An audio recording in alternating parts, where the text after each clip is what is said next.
Micronutrients and childhood growth. What is the current evidence and progress? One question: is it better to supplement the child with a single micronutrient, or is multi-micronutrient supplementation always better? Well, let me answer the second part of your question first, which is single versus multiple. And the answer to that is that if you have multiple micronutrient deficiencies, more often than not, you would make them worse by just giving one nutrient and not the others. So if one can practically and effectively, then it's always better to replenish multiple micronutrients together. Now, practically and technically, it may be a little challenging, but we now have some very interesting and promising information that this can be possible in programmatic settings through products that otherwise were not possible.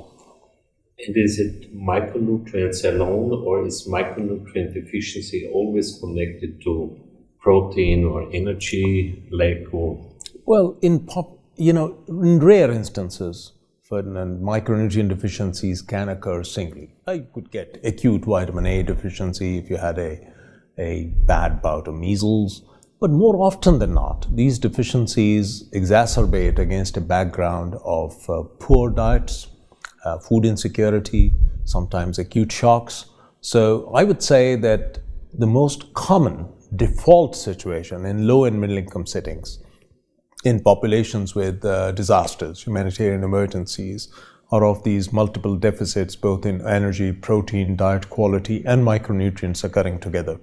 And in many instances, they are a carryover from both maternal deficits. Maternal deficits are a carryover from deficits in young girls, adolescents, and adolescents themselves are affected by how they were as a child. So you can very clearly see this is a vicious cycle of perpetuation of deficits and deficiencies, which are also multi-generational. So it's not too complicated to understand. It's probably complicated to manage.